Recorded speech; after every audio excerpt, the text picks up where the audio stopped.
అందరికీ నమస్కారం. నేను మీ సునీత. వెల్కమ్ బ్యాక్ టు అమ్మ చేతి వంట కిచెన్ అండ్ వ్లాగ్స్. ఈరోజు వీడియో వచ్చేసి రోట్లో గోంగూర పచ్చడి ఎలా ప్రిపేర్ చేసుకోవాలనేది చూపిస్తున్నానండి. అచ్చం పల్లెటూరు స్టైల్‌లో చేసి చూపిస్తున్నాననమాట. చాలా సింపుల్‌గా, చాలా టేస్ట్‌గా ఉంటుంది. ఫస్ట్ టైం చేసేవాళ్ళు కూడా చాలా హ్యాపీగా చేస్తారు. నేను చేసే ఈ పద్ధతిలో కనుక గోంగూర పచ్చడి చేశారంటే వారం రోజులైనా నిల్వ ఉంటుంది. అలాగే ఒక్క పూటలోనే ఖాళీ చేసేస్తారనమాట. వారం రోజుల పాటు ఉంచరు. అంత టేస్ట్‌గా ఉంటుందనమాట. చాలా సింపుల్‌గా, చాలా టేస్టీగా అందరికి ఎంతగానో ఇష్టమైన ఈ గోంగూర రోటి పచ్చడిని ఎలా చేసుకోవాలో ఇప్పుడు చూసేద్దాం. దానికోసం ముందుగా ఇక్కడ 2 పెద్ద సైజు ఉల్లిపాయల్ని ఇలా శుభ్రంగా కట్ చేసి ముందుగానే పక్కన పెట్టుకోండి. అలాగే కారంకి సరిపడినంతగా 10 పచ్చిమిరపకాయల్ని శుభ్రంగా కడిగి ఇలా 2 ముక్కలుగా తుంచి పక్కన పెట్టుకోండి. ఇప్పుడు స్టవ్ పైన కడాయి పెట్టుకొని ఒక టీ స్పూన్ దాకా నూనె వేసుకొని, అలాగే ఒక టేబుల్ స్పూన్ దాకా పల్లీలను వేసుకొని, మంటని లో ఫ్లేమ్‌లో పెట్టుకొని బాగా దోరగా వేయించుకోవాలి. ఇలా బాగా వేగిన తర్వాత ఇప్పుడు మనం ముందుగా కట్ చేసి పెట్టుకున్న పచ్చిమిర్చిని కూడా తీసుకోండి. ఇలా తీసుకోవడం వల్ల పచ్చిమిర్చిలో ఏదైనా చెమ్మ ఉంటే అది చిట్లకుండా ఉంటుందండి. అందుకే ముందుగా పల్లీలు వేయించుకున్న తర్వాత అదే పల్లీలలో పచ్చిమిరపకాయలను వేసి వేయించుకోవడం వల్ల చిట్లకుండా బాగా వేపుకోవచ్చు. పచ్చిమిర్చి అనేది ఈ విధంగా బాగా వేగిన తర్వాత ఇప్పుడు వీటన్నిటిని ఒక ప్లేట్లోకి తీసుకొని పక్కన పెట్టుకోండి. ఇప్పుడు మరొక్కసారి అదే కడాయిలో ఒక 2 టేబుల్ స్పూన్ దాకా నూనె వేసుకొని, నూనె బాగా వేడైన తర్వాత మనం ముందుగా కట్ చేసి పెట్టుకున్న ఉల్లిపాయ ముక్కలు వేసుకొని, ఈ ఉల్లిపాయ ముక్కలనేది చక్కగా వేగేంత వరకు బాగా వేపుకోవాలి. అన్ని ఉల్లిపాయ ముక్కలు మరీ ఎర్రగా వేగనవసరం లేదండి. ఒక 3 నిమిషాలు కొంచెం ట్రాన్స్‌పరెంట్‌గా అయ్యి లైట్‌గా ఎర్రగా వేగితే సరిపోతుందనమాట. ఇక్కడ వీడియో క్లిప్‌లో చూస్తున్నారు కదా! ఈ విధంగా వేగితే సరిపోతుంది. ఇలా వేగిన తర్వాత 2 చిన్న టమోటా ముక్కల్ని ఇలా చిన్న చిన్న ముక్కలుగా కట్ చేసి వేసుకోండి. టమోటో అనేది ఎక్కువగా వేసుకుంటే గోంగూర పచ్చడి టేస్ట్ ఉండదండి. వీలైతే స్కిప్ చేసుకోండి. లేదంటే చిన్న టమోటాని వేసుకోండి. ఈ టమోటా అంతా కూడా సాఫ్ట్‌గా మగ్గేంత వరకు మగ్గించుకోవాలండి. టమోటా మగ్గితేనే రుచి వస్తుందనమాట. ఇలా టమోటా మగ్గిన తర్వాత ఒక 6, 7 వెల్లుల్లిపాయలని పొట్టు ఒలిచేసి వేసుకోండి. ఇలా వేసుకున్న తర్వాత మరొక్కసారి లైట్‌గా కలుపుకోండి. ఆ వేడికి వెల్లుల్లిపాయ అనేది చక్కగా మగ్గుతుంది. ఇలా ఒకసారి అంతా కలిసే విధంగా బాగా కలుపుకున్న తర్వాత ఇదే స్టేజ్‌లో కొంచెం కొత్తిమీరను కూడా తీసుకోండి. మీ దగ్గర పుదీనా ఉంటే పుదీనాను కూడా తీసుకోండి. మంచి టేస్ట్ కానీ, స్మెల్ కానీ చాలా బావుంటుందనమాట. తర్వాత నేనిక్కడ ఒక పెద్ద కట్ట గోంగూరనైతే తీసుకున్నానండి. నేను తీసుకున్న గోంగూర వచ్చేసి ఎర్ర గోంగూర. అంటే పుల్ల గోంగూర అంటాం కదా! ఆ గోంగూర అయితే తీసుకున్నాననమాట. పెద్ద కట్ట తీసుకున్నాను.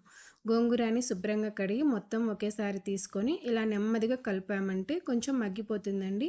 కడాయికి నిండుగా ఉంది కలపడానికి రాలేదని ఏమనుకోకండి. మూత పెట్టేసి మనం అలాగే మగ్గిచ్చామంటే చక్కగా మగ్గిపోతుందనమాట. కలపకపోయినా పర్వాలేదు. ఇలా మూత పెట్టి మంటని మీడియం ఫ్లేమ్‌లో పెట్టుకొని ఒక 3 నిమిషాలు మగ్గించామంటే చూస్తున్నారు కదా! ఎంత చక్కగా మగ్గిపోయిందో. మనం అస్సలు కలపకపోయినా కూడా గోంగూర అంతా కూడా చక్కగా మగ్గిపోతుంది. ఈ విధంగా మగ్గిన తర్వాత గోంగూరలో ఉన్న పచ్చివాసన అంతా కూడా పోయే విధంగా ఇలా మంటని మీడియం ఫ్లేమ్‌లో పెట్టుకొని బాగా కలుపుతూ మగ్గించుకోవాలి. ఇదే స్టేజ్‌లోనే పచ్చిమిరపకాయలు, అలాగే ఉల్లిపాయ, టమోటాలు వీటిల్లో కూడా ఏదైనా పచ్చివాసన ఉంటే పోతుందనమాట. సో, ఈ విధంగా బాగా కలుపుతూ మగ్గించుకోవాలండి. మరీ డ్రైగా అయ్యేంత వరకు మగ్గించకండి. కొంచెం చెమ్మా ఉంటేనే గోంగూర పచ్చడి అనేది చాలా బావుంటుంది. మరీ డ్రైగా అవుతే పచ్చడి గట్టిగా వస్తుంది. ఈ విధంగా ఫ్రై చేసుకున్న తర్వాత స్టవ్ ఆఫ్ చేసి పూర్తిగా చల్లారనివ్వండి. ఇప్పుడు రోట్లోకి ఒక టీ స్పూన్ దాకా జీలకర్ర తీసుకొని, అలాగే మనం ముందుగా వేయించి పెట్టుకున్న పల్లీలు, పచ్చిమిరపకాయలని కూడా తీసుకొని బాగా మెత్తగా దంచి తీసుకోవాలండి. ఇక్కడ నేను రోట్లో చేస్తున్నాను కదా! సేమ్ ఇదే ప్రాసెస్ మీరు మిక్సీలో కూడా చేసుకోవచ్చు. లేదంటే ఇంట్లో చిన్న రోలు ఉంటే దాంట్లో కూడా చేసుకోవచ్చనమాట. నేనైతే నా చిన్నప్పుడు మా అమ్మ, అమ్మమ్మ, అత్త వాళ్ళు చేసినట్టు గుర్తు చేసుకుంటూ చేశాననమాట. టేస్ట్ మాత్రం చాలా బాగా కుదిరిందండి. ఈ పచ్చిమిరపకాయ, పల్లీలు బాగా మగ్గిన తర్వాత మనం వేయించి పక్కన పెట్టుకున్న గోంగూర మిశ్రమాన్ని కూడా అంతా తీసుకొని బాగా రుబ్బుకోవాలి. ఇలా రుబ్బేతప్పుడు కొంచెం చేతులు నొప్పెట్టినట్టు అనిపిస్తాయి. వీలైతే మీరు దంచుకోండి. లేదంటే రుబ్బే రాయి ఉంటది కదా! దాంతో అయినా సరే రుబ్బుకోవచ్చు. వెల్లుల్లి, పచ్చిమిర్చి అన్నీ కూడా మెత్తగా మగ్గేంత వరకు రుబ్బుకోవాలి. ఇదే స్టేజ్‌లో రుచికి సరిపడా ఉప్పు వేసుకోండి. లేదంటే ఉప్పు ఫస్ట్ అయినా వేసుకోవచ్చు. సైడ్‌కి ఏదైనా పక్కకు బయటికొస్తున్నట్టు ఉంటే అదంతా కూడా గరిటెతో లోపలికి దొబ్బుకుంటూ బాగా మెత్తగా రుబ్బుకోవాలి. ఇక్కడ వీడియో క్లిప్‌లో చూపిస్తున్నాను కదా! ఈ విధంగా చేత్తో మనం కర్రతో రుద్దామంటే చాలా మెత్తగా వస్తదండి. ఎక్కడ కూడా తడి తగలకుండా చూసుకోండి. తడి ఏదైనా తగిలిందంటే పచ్చడి అనేది 2, 3 రోజులకే పాడవుతుంది. తడి తగలకుండా మనం రుబ్బుకున్నామంటే వారం రోజులైనా ఉంటుంది. ఇక్కడ చూస్తున్నారు కదా! మొత్తం పచ్చడైతే తయారైపోయిందనమాట. మీకిష్టం ఉంటే తాలింపు పెట్టుకోవచ్చు. లేదంటే డైరెక్ట్‌గా తినేసేయొచ్చు.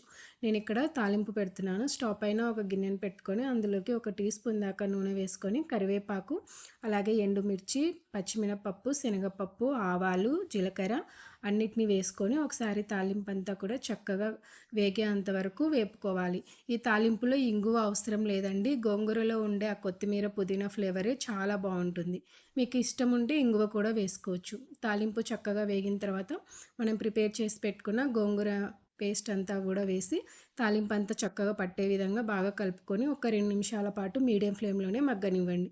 ఇంతేనండి. ఎంతో టేస్ట్‌గా, సింపుల్‌గా ఉండే గోంగూర రోటి పచ్చడి తయారైపోయింది. మీరు కూడా ఈసారి ఈ విధంగా ట్రై చేసి మీకెలా కుదిరిందో మీ ఫీడ్‌బ్యాక్‌ని కామెంట్ సెక్షన్‌లో నాతో షేర్ చేసుకోవడం అస్సలు మర్చిపోకండి. అలాగే వీడియో నచ్చితే ప్లీజ్ లైక్ చేసి, షేర్ చేసి మన ఛానల్‌ని సబ్స్క్రైబ్ చేసుకోండి. Thanks for watching. Thank you all.